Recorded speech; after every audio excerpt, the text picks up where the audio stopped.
Hello everyone, welcome back to the channel. हम लोग कर रहे हैं आपका जो सब्जेक्ट है जेंडर स्कूल एंड सोसाइटी, उसके एमसीक्यू सीरीज। इससे पहले हम बहुत सारे क्वेश्चंस कवर कर चुके हैं। आरएमपीएसयू में ऑब्जेक्टिव क्वेश्चंस आने वाले हैं इस बार। तो जो आपका बीडी 304 पेपर है उसके लिए जो भी एमसीक्यूज हैं वो हम यहाँ पर कवर कर रहे हैं।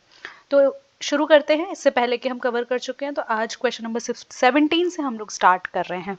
ठीक है, तो क्वेश्चन है कि जेंडर एम्पावरमेंट मीन्स, ये आपका टॉपिक है, पूरा पूरा टॉपिक का नाम दिया हुआ है ना। तो जेंडर एम्पावरमेंट से मतलब क्या होता है? तो जेंडर एम्पावरमेंट से मतलब होता है able to take our decision influenced by others, या एबल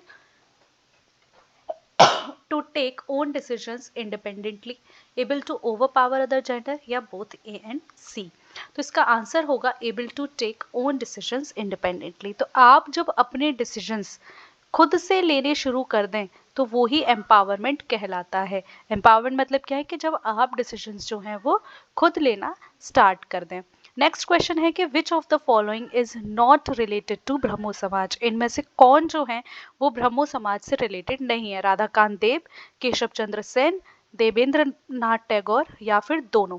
ठीक है, तो इसका आंसर होगा ए, राधाकांत देव। राधाकांत देव जो थे वो ब्रह्मो समाज के ऑपोजिट में थे।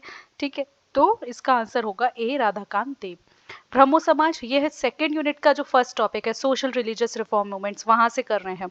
ब्रह्मो समाज वॉज नॉट अगेंस्ट, ब्रह्मो समाज किसके अगेंस्ट नहीं था?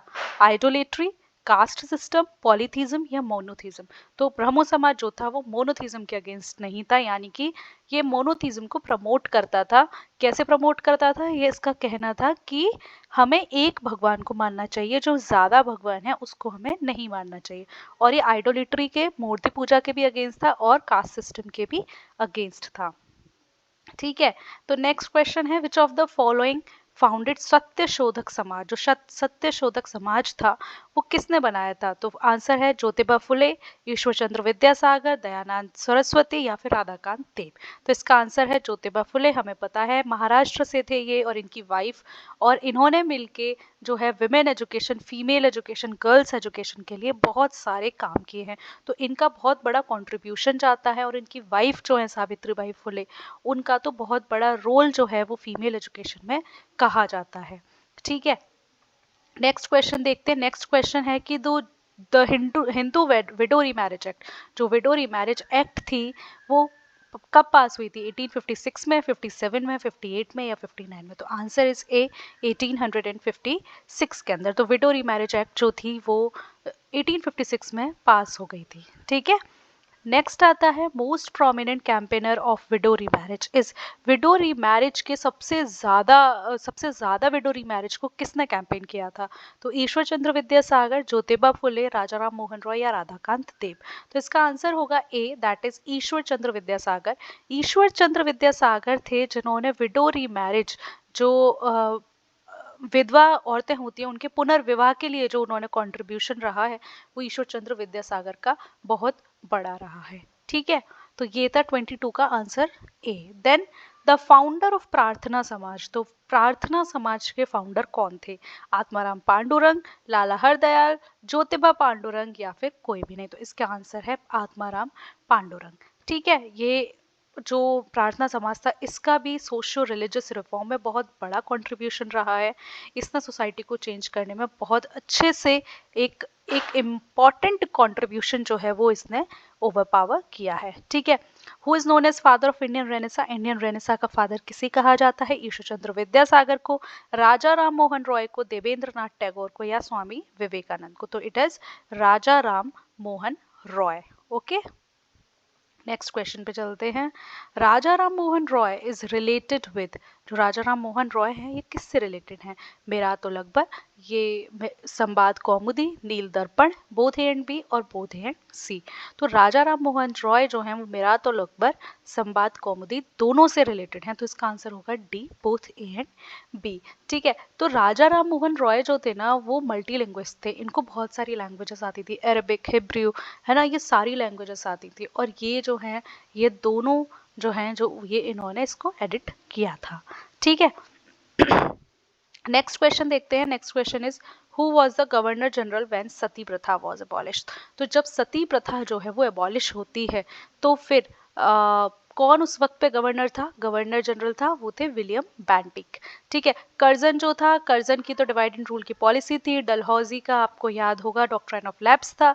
लॉर्ड कैनिंग जो है वो उनका एक दूसरा रोल था। तो इसका आंसर उस वक्त पे जब सती प्रथा एबॉलिश होती है तो विलियम बेंटिक जो है वो उस वक्त के गवर्नर जनरल होते हैं। ठीक है, नेक्स्ट होता है व्हेन वाज सती प्रथा एबॉलिश? सती प्रथा कब एबॉलिश हुई थी? तो सती प्रथा जो है 1829 में एबॉलिश हुई थी। और किसका कंट्रीब्यूशन था सती प्रथा को एबॉलिश करने में? राजा राम मोहन रॉय का। प्रीवियस वीडियो में हम इससे रिलेटेड पढ़ चुके हैं, है ना। सती प्रथा को एबॉलिश कराने में राजा राम मोहन रॉय का इमेंस कंट्रीब्यूशन रहा है। Next is who established Hindu college and where?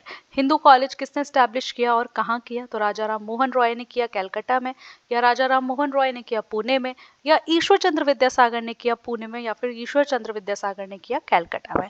तो हिंदू कॉलेज जो है वो राजा राम मोहन रॉय ने जो है एट कैलकाटा, कैलकाटा के अंदर इन्होंने स्टैब्लिश किया। ठीक है, next sex and gender refers to. तो हमारा जो बेसिक फर्स्ट यूनिट का क्वेश्चन है वहां से आ जाता है। तो सेक्स क्या है? Sex indicates the physical identity of an individual while gender represent socially constructed roles. ठीक है, नेक्स्ट देखते हैं sex indicates socially constructed roles while gender refers physical identity of an individual.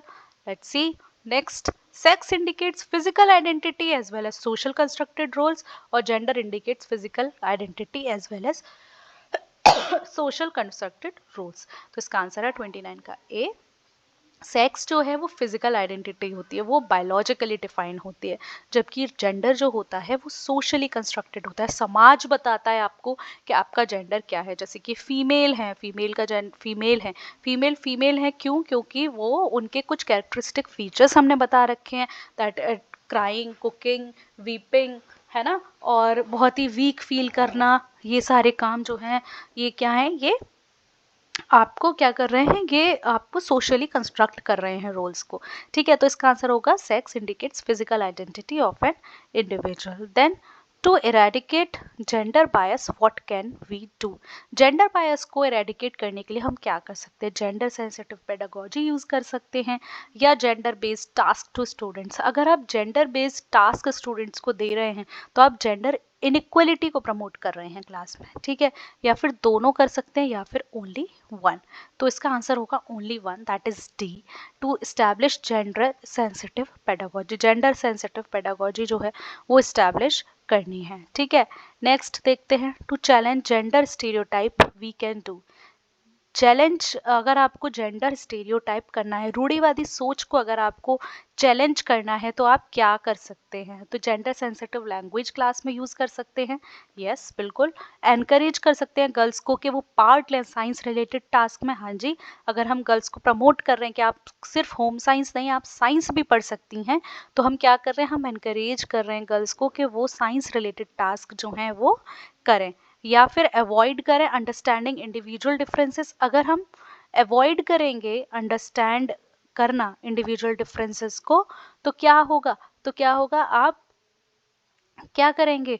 आप उसमें प्रमोट करेंगे क्या? Gender inequality. क्यों? क्योंकि आपको ये रिकॉग्नाइज करना पड़ेगा कि इंडिविजुअल डिफरेंसेस होते हैं, तभी तो आप जेंडर इक्वालिटी को प्रमोट करेंगे। ठीक है, तो ये तो नहीं होगा। तो इसका ये थोड़ा सा हमसे यहाँ मिस्टेक हो गई है, तो यहाँ पे both B and A and C होना चाहिए था। ठीक है, तो इसका आंसर होगा both A and B, both A and B, है ना। ये यहाँ पे गलत टाइपिंग हो गई है। देन जेंडर, अब बताओ जेंडर सोशल है, बायोलॉजिकल है, या दोनों है, या सिर्फ बायोलॉजिकल है?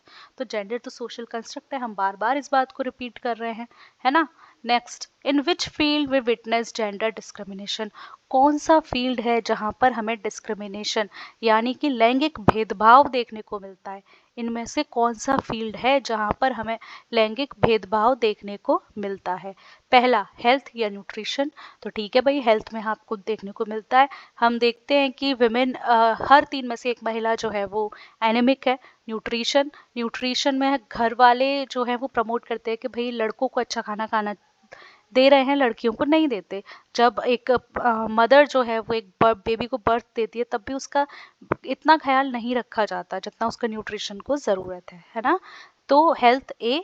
स्कूल एंड एजुकेशन, स्कूल और एजुकेशन में यस, स्कूल में आप देखेंगे कि सबसे ज़्यादा लड़के होते हैं, लड़कियां नहीं होती, है ना। या फिर एजुकेशन में तो यस, एजुकेशन के अंदर भी होता है। Then family and parents, yes, family and parents भी, फैमिली डिस्क्रिमिनेट करती है दोनों बच्चों में, पेरेंट्स जो हैं वो डिस्क्रिमिनेट करते हैं, फैमिली के अंदर सब आ जाते हैं। जैसे ग्रैंड पेरेंट्स जो हैं वो लड़कों को अलग तरीके से ट्रीट कर रहे हैं, लड़कियों को अलग तरीके से ट्रीट कर रहे हैं, तो हमें ये सब भी देखने को मिलता है, या फिर सारे। तो इसका आंसर क्या हो गया, डी हो गया, ऑल ऑफ द अबव, क्योंकि ये सारे फैक्टर्स ऐसे हैं जहाँ पे आपको लैंगिक भेदभाव जो है वो देखने को मिलता है।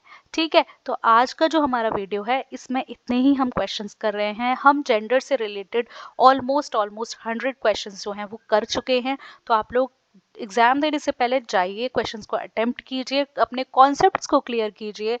और इसकी प्लेलिस्ट बनी हुई है जेंडर स्कूल एंड सोसाइटी के नाम से, वहाँ पे ऑब्जेक्टिव क्वेश्चन आपको नीचे जाके देखेंगे तो आपको वहाँ पे मिलेगा। उसको जाओ, पूरी तरीके से देखो, अपने कॉन्सेप्ट्स को क्लियर करो। बहुत जल्दी जल्दी वीडियोस बनाई हैं, कोई ज़्यादा एक्स्ट्रा टाइम नहीं लिया इसमें, तो आप आराम से जल्दी से इसको कवर कर सकते हो।